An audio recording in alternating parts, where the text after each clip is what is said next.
she's died. The Washington Post has said she died in New York at the age of 88. She was a Pulitzer Prize winner for her novel Beloved, about a runaway slave, and became the first black woman to receive the Nobel Prize in literature. And we speak now to South African poet and author Natalia Molebatsi about her times and works. She's taught about it, she mentioned earlier on, taught about Morrison. Natalia, so just going back to just some of the difficulties in teaching, you know, the works of somebody like Toni Morrison, who obviously has a great deal of nuance in writing about black identity, the black experience, and she spoke about the responsibility of having to do that. Yeah, and I mean, precisely that, the fact that writing is a responsibility, and reading, understanding, perceiving is a big responsibility. So this is why her work remains important and will remain important, because you also read for understanding, you read for meaning. And I think some of her work was great exercise, you know, for some of the students that I've encountered.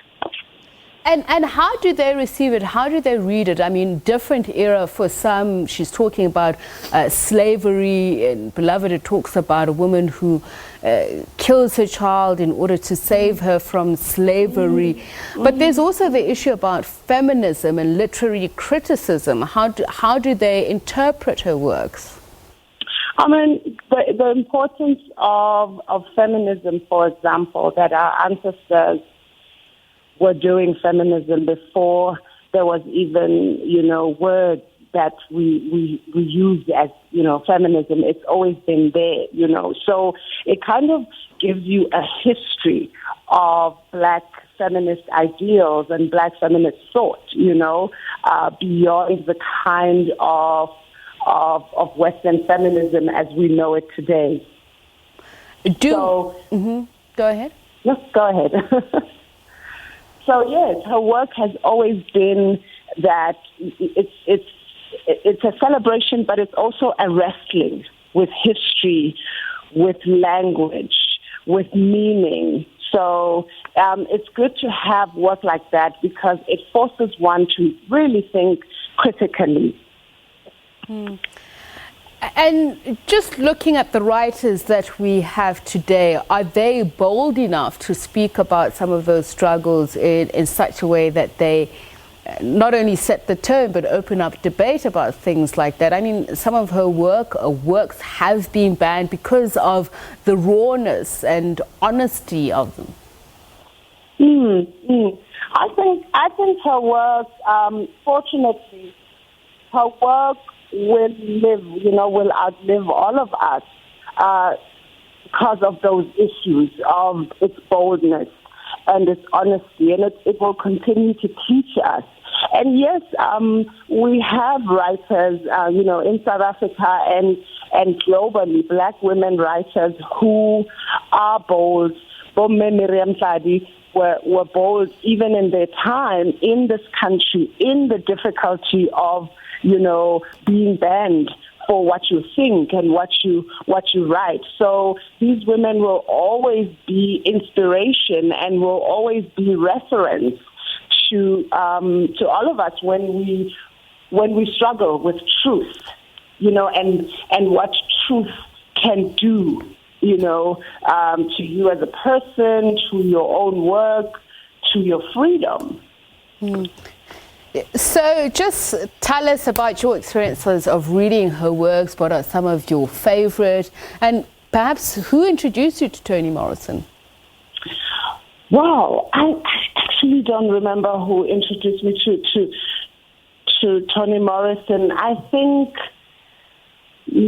libraries, because I was always curious.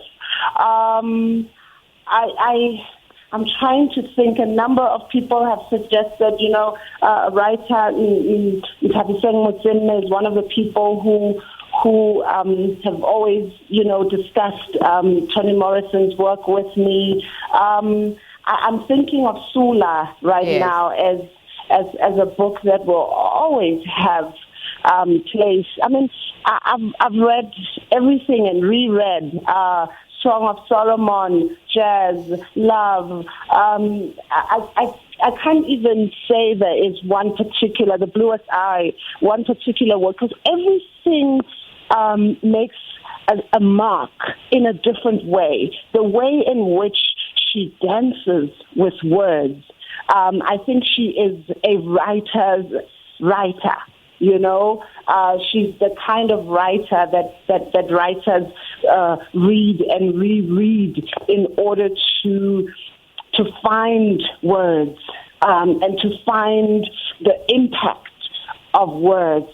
I've read and reread Love for its, the complexity of relationships and intergenerational memory. I use her work a lot also on the concept of rememory. When you read Toni Morrison's work, you remember things that you did not know you remembered, or you remember things that you didn't know you remembered. We're talking about childhood things that might have seemed insignificant at a time. Natalia, but they are actually markers of your own life. Natalia, thank you so much for sharing with us. Natalia Molebatsi, South African poet and author. And of course, there was a documentary release about Toni Morrison, I think last month. I think it's called Pieces of Me, about her life and her work. So for those of you who've never been introduced to her, maybe it's a good opportunity to learn. Always read the book. I mean, just read would be my advice. Watch us, then read. All right. Thanks for joining us.